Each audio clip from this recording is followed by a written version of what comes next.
The music hall was quiet that morning, filled only with the faint echoes of tuning pianos and the occasional rustle of sheet music. The sunlight poured through the tall windows, falling in soft rectangles on the polished wooden floor. It was a place where music lived, where every note mattered and where those who entered carried their hopes and dreams alongside their instruments. Today the hall seemed almost empty, yet there was a tension in the air, a kind of anticipation that made it feel alive even before a single note was played. At the center of the main stage, a pianist sat hunched slightly over the keys.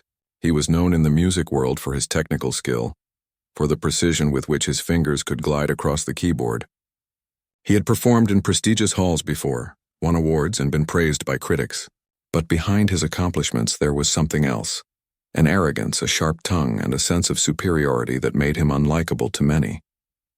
He believed that music was only for those who were truly gifted, and that most people could never understand the intricacies of what he did. The pianist's fingers moved over the keys in a soft warm-up, each note crisp and clear, yet lacking the passion that would come later in full performance. He frowned slightly, dissatisfied with the sound. Too flat, he muttered under his breath, almost as if the piano itself had failed him. He repeated the passage faster this time, tapping his foot impatiently as the notes spilled out in a perfect but mechanical flow. Near the entrance of the hall, a woman in a wheelchair slowly moved forward. She was Japanese, her hair neatly tied back, her posture straight and dignified. She wore simple clothing, elegant in its understatement. Her eyes followed the pianist carefully, and there was a quiet intensity in her gaze. She had come to hear the music, not to judge the pianist, yet there was something in her presence that seemed to draw attention without her even trying. The pianist noticed her almost immediately. He squinted, unsure why she had come so close to the stage. Perhaps he thought she was a student or a casual visitor who didn't understand much about music. He smirked, leaning slightly to one side as he whispered to no one in particular. "She probably doesn't even know what I'm playing. Just staring like she understands something she can't." His words were sharp, a quiet insult meant for the space, but loud enough for anyone nearby to hear. The woman's eyes flicked toward him, and for a brief moment a shadow of hurt crossed her face. But she said nothing. She did not respond to the insult, did not flinch. Instead, she smiled faintly, a small curve of her lips that suggested patience and self-control. Her hands rested gently on the wheels of her chair as she moved herself closer, positioning at the edge of the stage. Her presence was calm, but it made the air feel heavier somehow, as if the room itself was holding its breath. A few early visitors in the hall noticed the interaction. They exchanged quiet glances, unsure whether to intervene or stay silent. Whispers passed from one to another, small murmurs of disapproval toward the pianist. One elderly woman shook her head softly, her eyes narrowing at the arrogance in his posture. But the pianist ignored them, lost in his own world, focused on his practice, convinced that no one could match his talent. He continued playing, his fingers moving faster now, hitting the keys with precision but also with an underlying tension. Every note was exact, every chord placed carefully. He wanted to show that he was in control, that he was the best in the room. The woman in the wheelchair did not move. She remained where she was, her gaze fixed on him, her expression serene. Yet there was something in her eyes that suggested she understood far more than he realized. After a while, the pianist grew impatient. He stopped abruptly, pulling his hands away from the keys, and let out a sharp sigh. He looked at the woman again, this time with a hint of irritation. "You're still watching?" he said quietly, though his tone carried a touch of mockery. "What do you think you're going to learn from me?" The woman did not answer. She simply leaned slightly forward, observing him with a calm intensity. She did not seem intimidated, nor did she show any sign of offense. Her silence carried its own weight, and the pianist, who was used to people reacting with awe or fear, felt a flicker of frustration he could not explain. He had always been the center of attention in every hall, and now here was someone who refused to give him the reaction he expected. He began to speak again, louder this time, almost as if he wanted to make sure she understood the insult. "You probably think all this is easy, don't you? Just pressing keys and making sounds. You have no idea what it takes to play music like this." His words were sharp, designed to wound, to assert his superiority. He expected her to shrink back, to make a mistake, to show some sign of discomfort, but she didn't. She remained still, her hands resting lightly on her chair, her face calm, composed. For a moment, a strange silence fell over the hall. The sunlight continued to fall on the polished floor, the faint scent of polish and piano wood hanging in the air. The few other visitors in the hall watched quietly, sensing the tension.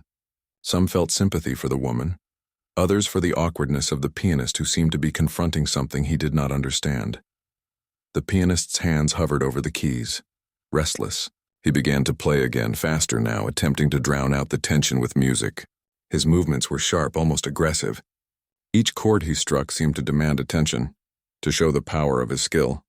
He played a complex piece, one that required concentration, agility, and precision. He assumed it would impress the woman and finally make her leave. But she stayed. Her eyes followed every movement of his fingers, her attention focused as if she were absorbing every note, every shift in tempo, every expression of the music. Her presence was quiet but commanding, a reminder that she was fully aware of what was happening. The pianist, who had always believed that skill alone earned respect, felt an unfamiliar sensation. Unease. Minutes passed, each one stretching longer than the last. The pianist's arrogance began to falter slightly, though he refused to admit it. He did not understand why this woman, whom he had dismissed so quickly, seemed unaffected by his words, unshaken by his mockery. He tried another tactic. He made a small mistake deliberately, hitting the wrong chord, then glancing at her as if to invite her to laugh at him, but she did not. She simply observed, her expression neutral, her calmness almost challenging him to recognize something he had not considered. Finally, he paused again, frustrated. He ran his hands through his hair, muttering under his breath. Why won't she react? No one ever just sits there and watches. Everyone else would have given up or clapped or left by now. He could not understand her quiet confidence, her refusal to engage in the game he was used to playing. The woman in the wheelchair made a small movement, adjusting herself slightly to face the piano more directly.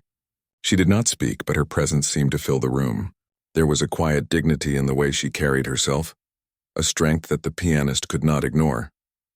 For the first time that day, he felt that perhaps he had misjudged her.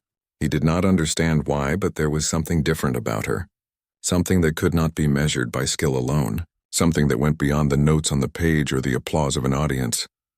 The sunlight shifted as it passed through the tall windows, casting long patterns across the floor.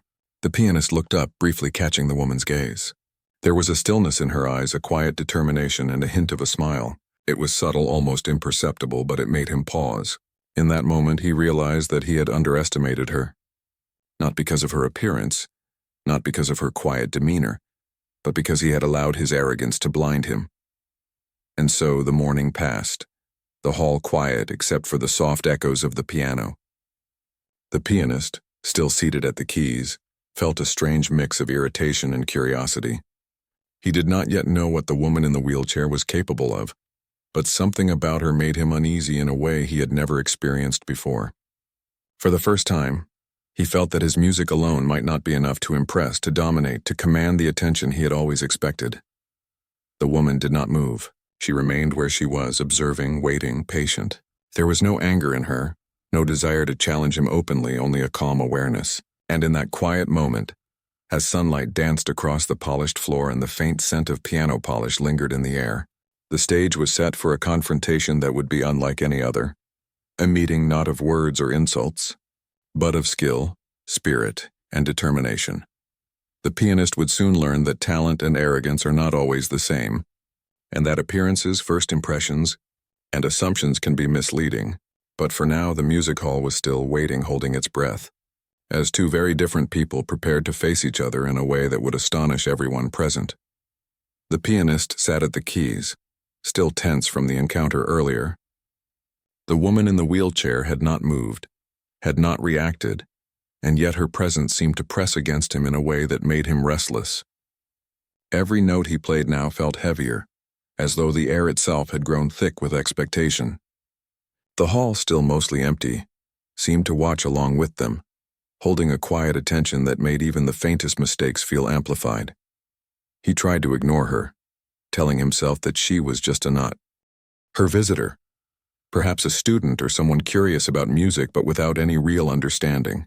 But each time he looked up from the keys, he caught her watching him, her eyes calm yet focused as though she could see more than he wanted her to.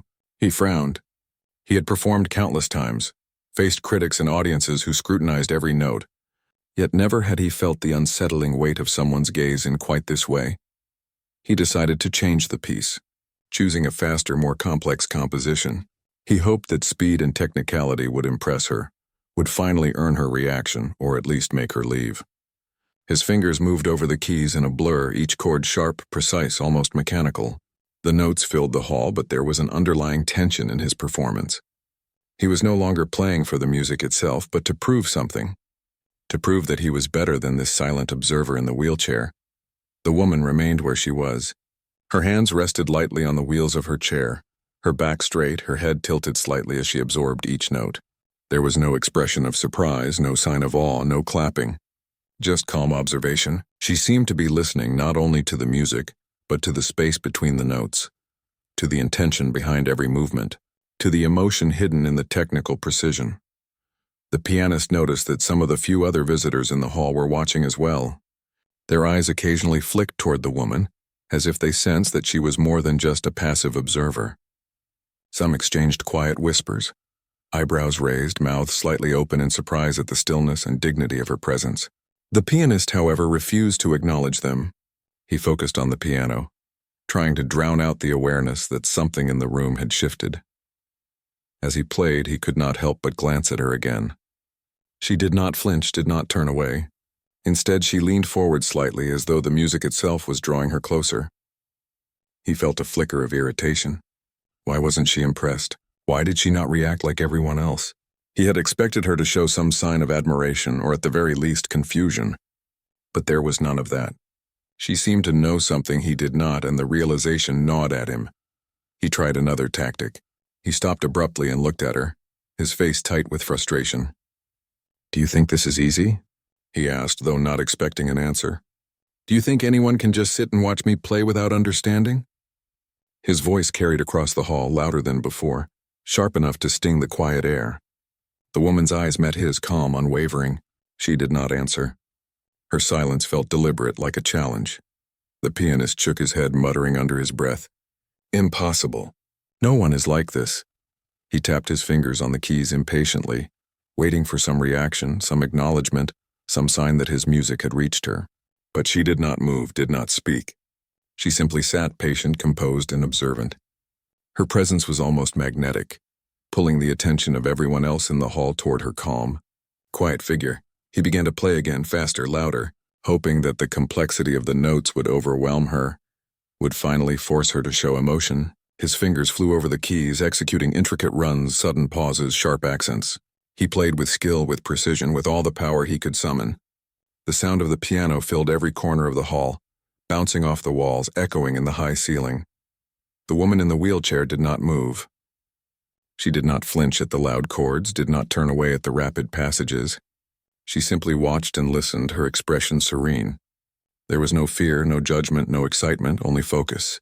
She seemed to understand every note, every rhythm, every subtle inflection. Her calm presence contrasted sharply with the pianist's restless energy.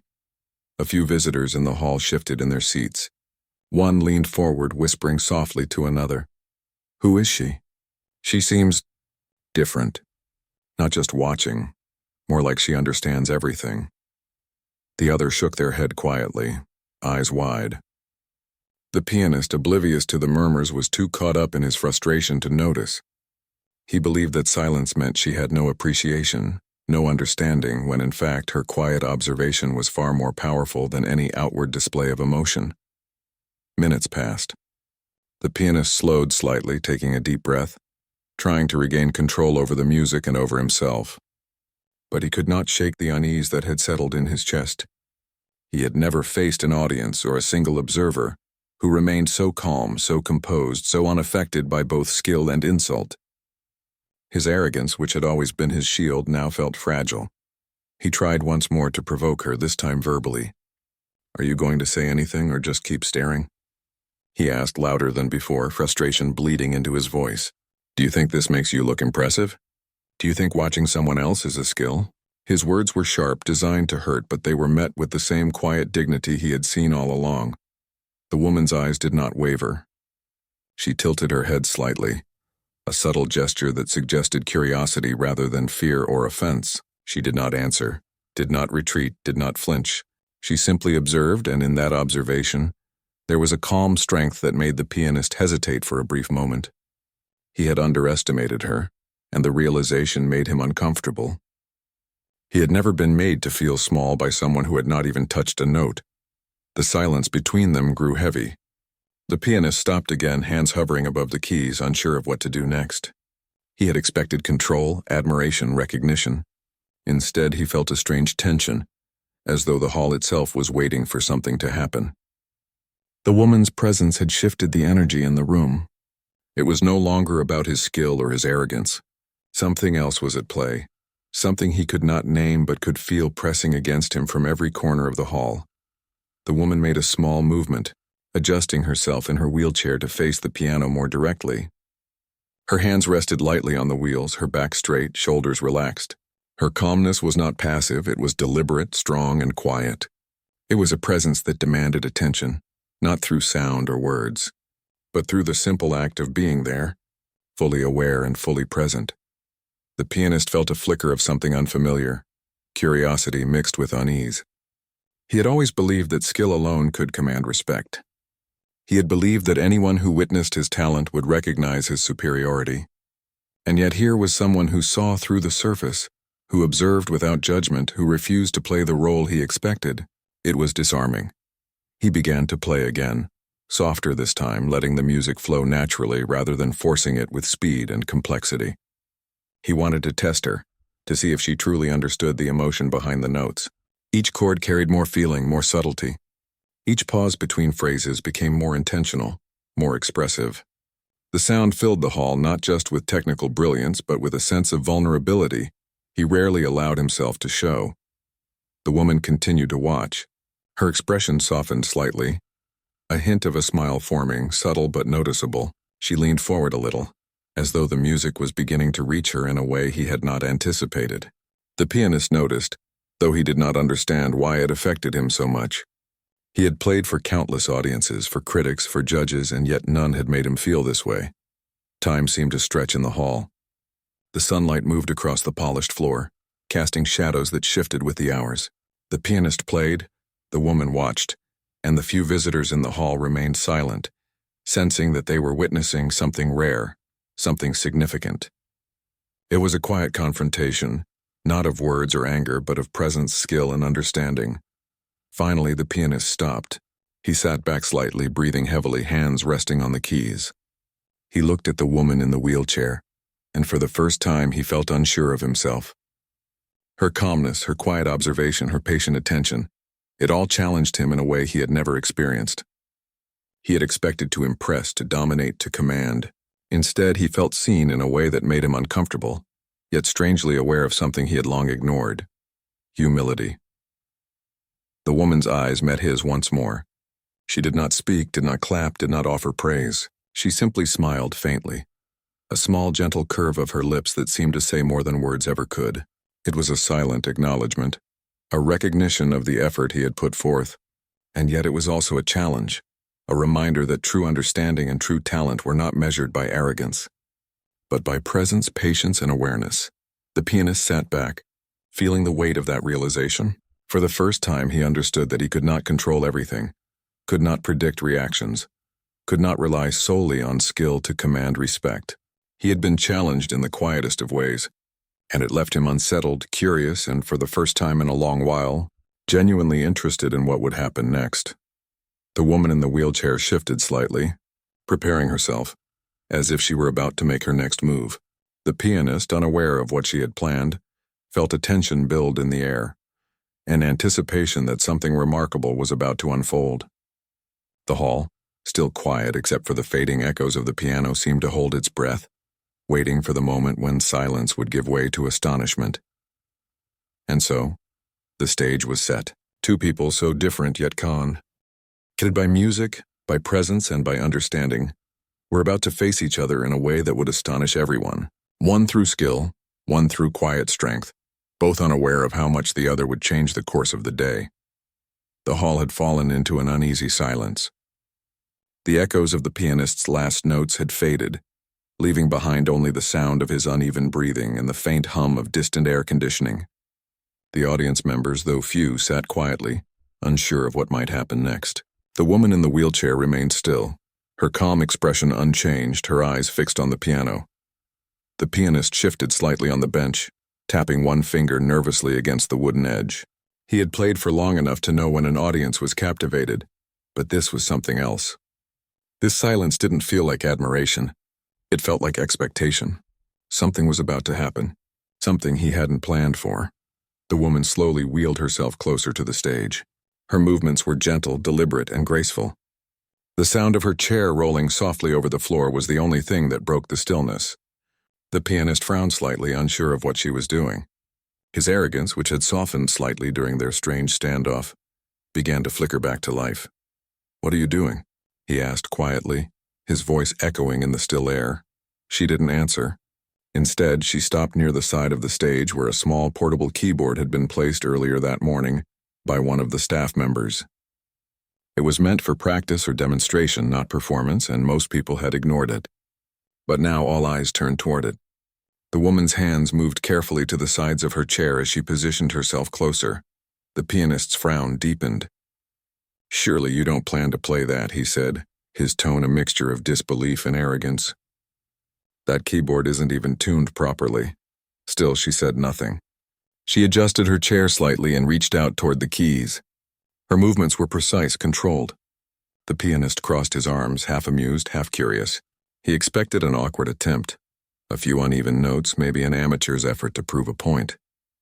But as her fingers hovered over the keys, something about the way she held her hands caught his attention. There was confidence in her posture. Not arrogance, confidence. The first note she played was soft, barely audible. Then another, then a third. The sound was gentle, delicate, but strangely pure. The pianist leaned forward without realizing it. There was something in the way she touched the keys, something intentional, expressive, and controlled. She wasn't just playing. She was telling a story through the music. Her hands began to move faster, yet there was no rush in her expression. The melody that filled the hall was unlike anything the pianist had heard that morning. It was tender but powerful, filled with emotion that seemed to reach into every corner of the space. The small keyboard, though simple, seemed transformed under her touch.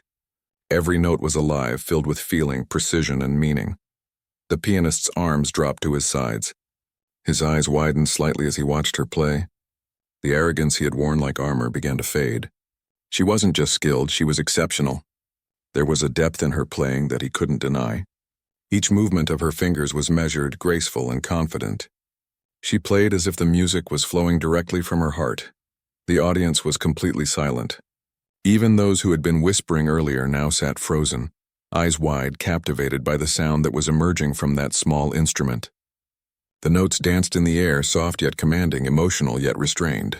It was as though she had taken the silence that had filled the hall and turned it into something beautiful, something that words could never express. The pianist leaned forward, his earlier mockery replaced by disbelief. He had spent years perfecting his craft, studying technique, mastering precision, and yet this woman who he had insulted not long ago was creating music that went beyond technique. It had soul. It had life. He had played to impress. She was playing to connect. Her expression remained calm as she played, but her eyes glistened slightly, reflecting the soft light that streamed through the tall windows. She wasn't performing for praise. She wasn't trying to prove anything. She was simply sharing something she carried inside her, a deep understanding of music that came not from pride, but from love. Each note seemed to tell a story. There were moments of sadness, moments of strength, and moments that felt like hope. The pianist could feel it all. He had played music all his life, but rarely had he felt it in this way. Her melody carried emotion so pure that it seemed to pull at something deep inside him, something he had long forgotten. The hall's acoustics carried her music with a kind of grace that made it sound larger than it was. The small keyboard now filled the entire space, as though it were a grand piano in a concert hall packed with thousands. The pianist glanced at the audience. Everyone was watching her, mesmerized.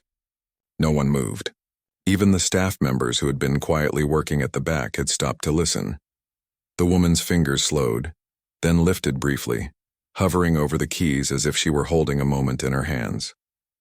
Then she played again, softly, her movements smooth and precise. The pianist noticed how she seemed to blend discipline with emotion, control with freedom. Every touch of the keys was intentional but not rigid. Her music was alive, breathing, flowing naturally. He realized with a sinking feeling that he had completely misjudged her.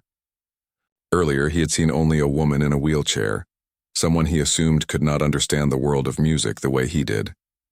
Now he saw her for what she truly was, a musician of extraordinary depth, someone who played not for applause but for the love of the sound itself. He swallowed hard, his throat suddenly dry. The arrogance that had driven him moments before now felt small, almost childish. Watching her, he felt something he hadn't felt in years: humility. And strangely, admiration. As the music continued, the pianist could feel a change inside himself. Her performance was awakening something he had buried beneath his pride. He remembered why he had first fallen in love with music, not for recognition, not for applause, but for the feeling it gave him. The quiet connection between the heart and the sound. Somewhere along the way, he had lost that. And now, this woman, this stranger, was showing him what it truly meant to play. Her music rose gently, reaching a quiet peak before softening again, each note fading like a sigh. The audience sat completely still, almost afraid to breathe. The pianist's eyes followed every movement, his expression shifting from disbelief to deep respect.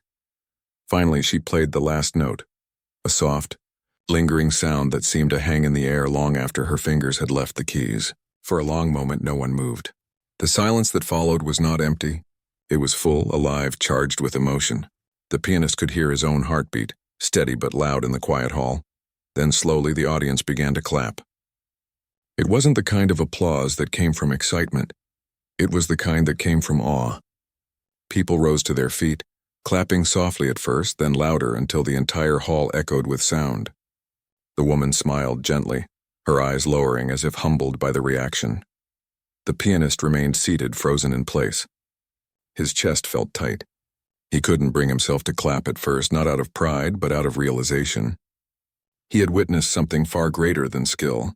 He had seen music in its purest form. When he finally stood, his hands came together slowly, almost reverently. As the applause continued, the woman turned her head slightly toward him. Their eyes met. She smiled faintly, not a smile of victory, but of kindness. It was the same quiet smile she had worn when he had insulted her earlier. But now it carried understanding. It was as if she was saying, "You see now?" The pianist lowered his eyes, ashamed of his earlier behavior. He wanted to apologize, to tell her that her music had touched him more deeply than anything he had heard in years. But for the first time in a long while, he found himself without words. The woman gently lifted her hands from the keyboard and placed them back on her chair. With slow, graceful movements, she began to wheel herself away from the stage. The audience continued to clap as she moved, some even stepping aside respectfully to make space for her. The pianist watched her leave, his thoughts tangled in regret and admiration. Every sound in the hall, the applause, the soft rolling of her wheels, the faint creak of the stage seemed distant, muffled by the weight of what he had just experienced. He looked back at the piano, his instrument, the one he had always thought of as his extension, his identity. For the first time, he saw it differently. It was not a symbol of superiority or pride. It was a tool for connection, for expression. And he realized how far he had drifted from that truth. The hall gradually quieted again as the woman reached the doors. Just before she exited, she paused and turned slightly, offering one last smile toward the stage. The pianist nodded, though words still refused to come. It was a small moment, but it felt profound. When she disappeared through the doorway, the pianist sat back down at his piano. He rested his fingers on the keys but didn't play. Instead, he closed his eyes and listened, to the echo of her music still lingering in his mind, to the memory of every note she had played. For the first time, he didn't feel the need to prove anything. He just wanted to understand. The hall was silent again, but this time it wasn't an empty silence. It was filled with something powerful: respect, humility, and the unspoken realization that true talent is not about showing power, but about touching hearts. The pianist knew that something inside him had changed forever. He didn't know her story yet, didn't know who she was or what she had overcome to play like that. But he knew one thing for certain. He would never forget the way she made him feel that day. And though he didn't yet realize it, her next move, the moment that would reveal her true identity, would leave him and everyone else in that hall completely astonished. The hall was silent after the first few notes flowed from the woman's fingers. Every sound that came from the keyboard felt alive, like it carried a piece of her heart with it. People turned in their seats, forgetting where they were, forgetting the arrogance that had filled the room only minutes ago. The woman's hands moved softly, almost floating over the keys, yet every note had strength and purpose. It wasn't just music, it was emotion, something pure and deep that touched everyone listening. The pianist who had insulted her sat frozen at his grand piano, his fingers resting uselessly on the keys. For the first time in a long while, he didn't know what to do. He had performed on big stages, played for large audiences, and received loud applause. But none of that prepared him for what he was hearing now. There was something in her playing that he couldn't explain. It wasn't about speed or technique, it was something greater. It was soul, the audience could sense it too. No one dared to speak or even move. The only sound was her music filling the hall like sunlight through a window. The air seemed warmer. Even the workers who were cleaning or adjusting chairs stopped what they were doing to listen. Her melody told a story, one that didn't need words. It carried feelings of pain, hope, and quiet strength. It sounded like someone who had been through hard times but never gave up. As she continued to play, her expression remained calm, almost peaceful. She didn't look at the audience or seek attention. It was as if she played only for the music itself, not for praise or pride. The pianist watched her closely, his earlier smirk fading completely. His chest felt tight and a strange feeling of guilt grew inside him. He remembered the cruel things he had said earlier. At that time he thought she was just a woman in a wheelchair, someone who couldn't possibly understand real art. But now, he realized how wrong he had been. Every movement of her hands showed control and emotion. Even the smallest note had meaning. The pianist began to notice things that most wouldn't. How she used silence as part of her music. How she let each sound breathe before the next began. It was something only a true master could do. He realized he wasn't watching a beginner or an amateur. He was watching someone who lived and breathed music, someone far beyond what he thought he understood. As she reached the middle of her piece, her playing grew faster and stronger. Her fingers moved with confidence, her face still calm but her body filled with energy. The audience sat forward, caught in her spell. Some had tears in their eyes without even knowing why. Her music reminded them of things they had felt in their own lives, moments of loss, love, and hope. It connected with people in a way words never could. The pianist's heart began to race. He had spent his life chasing perfection, trying to impress judges, critics, and crowds. But watching her, he saw something different. She didn't play for approval. She played because it was who she was. There was a freedom in her music that he had never found. He realized that in his quest to be the best, he had lost touch with the reason he started playing in the first place. When her piece reached its quiet end, the last note hung in the air like a whisper. The silence that followed felt sacred. For a few long seconds, nobody moved.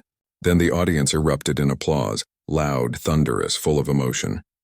Some stood up, clapping with tears in their eyes. Others just stared at her, unable to find words. The woman looked slightly surprised but smiled softly, bowing her head in gratitude. It was a humble smile, the kind that comes from someone who doesn't seek fame. She didn't look for attention or recognition. She had simply shared something beautiful, and that was enough for her. The pianist sat still at his bench, his heart heavy. He knew she had played circles around him, not just in skill but in depth. Her performance had stripped away his arrogance and left him face to face with the truth. For the first time, he didn't feel like a performer. He felt like a student again. The applause wasn't for him, and he knew it shouldn't be. As the audience continued to cheer, he slowly rose from his seat and approached her. The clapping quieted a little as people noticed. He stopped beside her wheelchair, unsure how to begin. She looked up at him calmly, her eyes kind but unreadable. "I owe you an apology," he finally said, his voice trembling. "What I said earlier, it was wrong. I was arrogant and disrespectful. I thought I understood music, but now I realize I didn't understand anything." The woman looked at him for a long moment before speaking. Her voice was soft but steady. Music is not about who plays better, she said. It's about what you feel and what you give. Sometimes pain teaches us more than pride ever can. Her words struck him harder than any criticism ever had. He lowered his head, unable to meet her gaze. For years, he had been told he was brilliant. People called him a prodigy, a genius. But this woman, without raising her voice or seeking attention, had taught him a lesson that none of his teachers ever did. The audience watched the exchange in silence. Some smiled gently, touched by the moment. It wasn't just about a performance anymore. It was about humility, about seeing the humanity in others.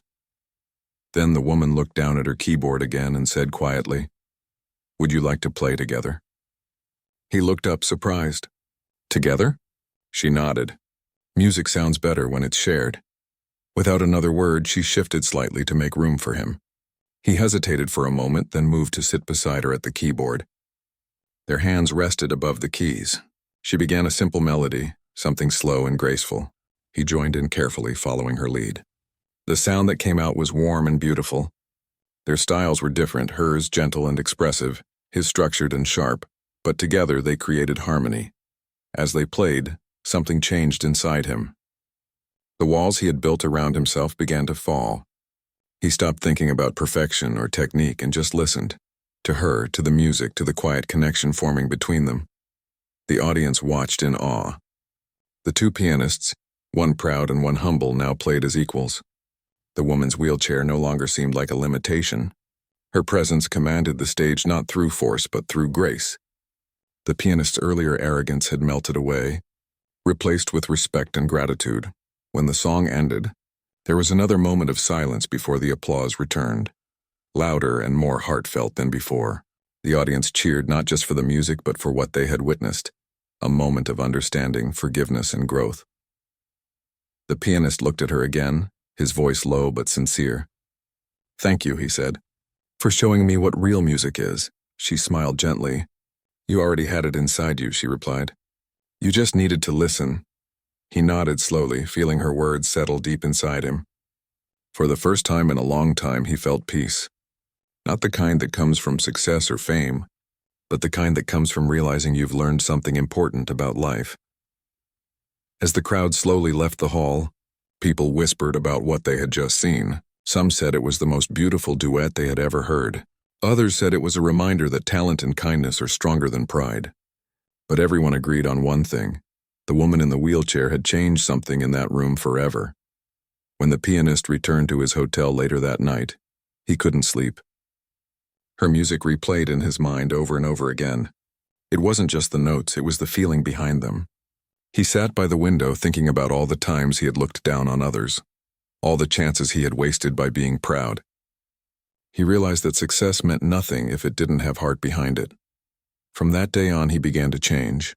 At his next concert, he played differently, softer, more honest. People noticed. They said his music sounded alive again, full of warmth.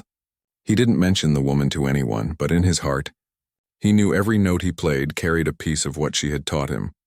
As for the woman, she continued to perform quietly in small halls and community events. She never sought fame or recognition. For her, music was simply a way to speak to the world, to remind people that beauty could come from pain, and strength could exist in silence. Those who heard her never forgot her. The night she played in that hall became a story people told for years, a story about humility, grace, and the power of true talent. It wasn't just about a pianist and a woman in a wheelchair. It was about learning to see beyond appearances, to listen with the heart, and to remember that real greatness has nothing to do with pride.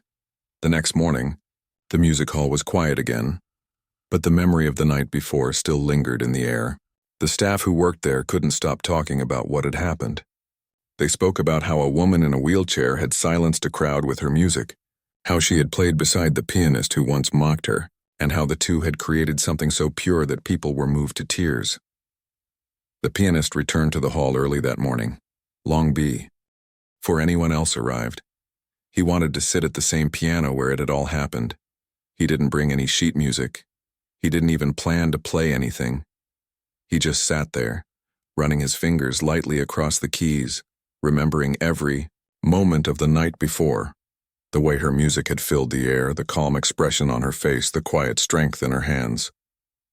He had spent his whole life believing music was about perfection, about how many notes you could play or how fast your fingers could move. But now, after just one encounter, he saw it differently.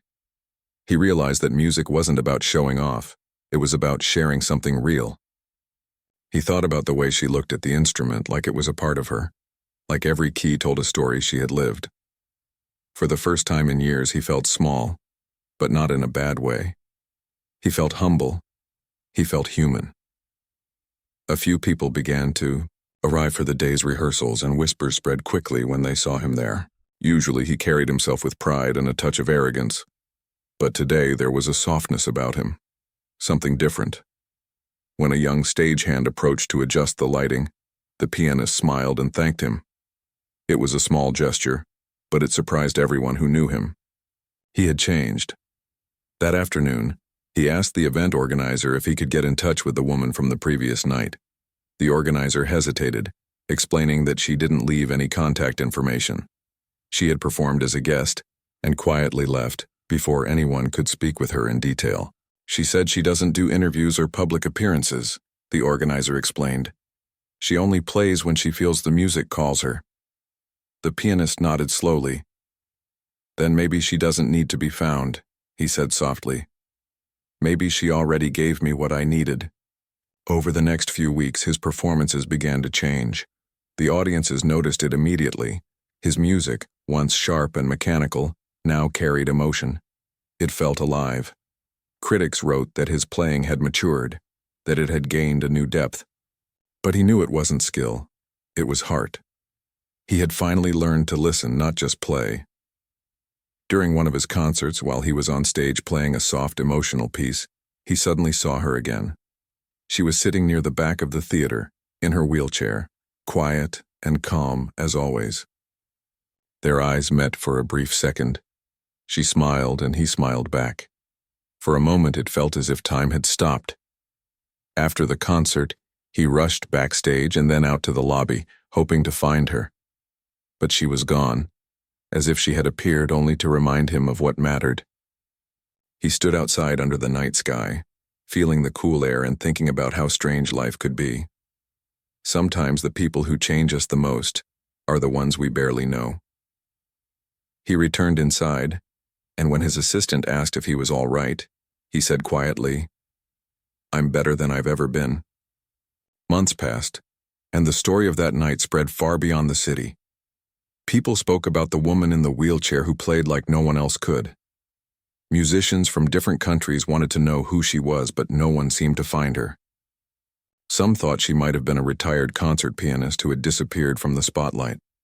Others said she was a teacher who once toured the world but left it behind after an accident. No one really knew, but those who had heard her play didn't need her story to understand her. They had felt it through her music. The pianist often spoke about her in interviews, but never by name. He simply referred to her as the woman who reminded me what music really means. Whenever he was asked what changed him, he would pause, smile, and say, "Someone once taught me that music is not in the hands, it's in the heart." One day he received an invitation to perform at a charity concert in Japan. The event was meant to raise funds for a foundation that helped children with disabilities learn music. The moment he read the invitation, he felt something stir inside him. Without hesitation, he agreed to go. When he arrived in Japan, he was welcomed warmly. The concert hall was simple but elegant, filled with children and their families. As he prepared to perform, he looked around and noticed something that made his heart skip a beat. In the front row among the children sat the same woman. She looked slightly older, her hair pulled back neatly, her hands resting on her lap. But her calm presence was unmistakable. He felt his throat tighten. When he walked onto the stage, their eyes met again. She gave a gentle nod as if saying, "You've come a long way." He sat at the piano and began to play. Not one of his own pieces, but the same melody she had played that night in the hall. The audience fell silent. Each note was played with care and emotion, his hands moving with a quiet grace. As he played, he noticed tears in the eyes of some of the children, and when he looked up, he saw that even she had closed her eyes, listening deeply. When the piece ended, he bowed his head in gratitude. The audience applauded softly, moved by the feeling behind the performance. He looked toward her again, but once more she was gone. After the concert, he spoke with the event organizer and asked about her. The organizer smiled kindly and said, "She's one of the founders of this foundation. She doesn't like to be in the spotlight. She believes music should speak for itself." He felt a deep sense of peace hearing that. It made sense. She wasn't looking for fame. She was using her gift to help others. And in a way, that made her more extraordinary than anyone he had ever met. Years went by, and their paths crossed a few more times in quiet, unexpected ways. Each time it wasn't planned. Once he saw her attending a youth recital where a young boy with missing fingers played a beautiful piece. Another time he received a handwritten letter from her foundation, thanking him for donating instruments to their students. The letter ended with a simple line, "Music heals the ones who play and the ones who listen." That single sentence stayed with him for the rest of his life. As he grew older, he continued to perform, but his focus shifted. He began teaching young musicians, encouraging them to find their own voice instead of copying others. He often told his students, "Don't play to be perfect. Play to be understood." Whenever they asked where that lesson came from, he would smile faintly and say, "From someone who taught me more in one night than I learned in all my years of training." His fame eventually reached new heights, but he never let it blind him again. And every time he sat at a piano, before touching the keys, he would take a deep breath and remember that night, the sound of her playing, the emotion in her face, and the way her music had changed him forever. One quiet evening, many years later, he was invited to a small gathering at a local art school. The event was for former students and teachers who had contributed to the school's legacy. When he arrived, he noticed a photo on the wall, an old framed picture of the woman in the wheelchair surrounded by children, all holding small musical instruments. Beneath the photo, a plaque read, "She taught us that music begins where words end." He stood there for a long time, feeling tears welling in his eyes. He whispered a quiet thank you, not because she was gone, but because she had left something lasting behind. Her legacy wasn't in fame or awards. It was in the hearts of everyone she had touched. That night, when he returned home, he sat at his piano once more. The room was quiet, and the world outside was asleep. He closed his eyes and played the melody she had once played. The sound filled the space like a memory come to life. For a moment, he imagined she was there beside him again, smiling gently as she always did. As the last note faded, he whispered softly, "You were right. Music really does heal." He sat, in silence, feeling peaceful, knowing that the lesson she had given him so many years ago had shaped not only his music, but also his heart. He finally understood that the greatest gift anyone could offer wasn't talent or fame. It was kindness, shared through something beautiful. And somewhere, perhaps far away, the woman in the wheelchair might have been smiling too, knowing that her music had chi.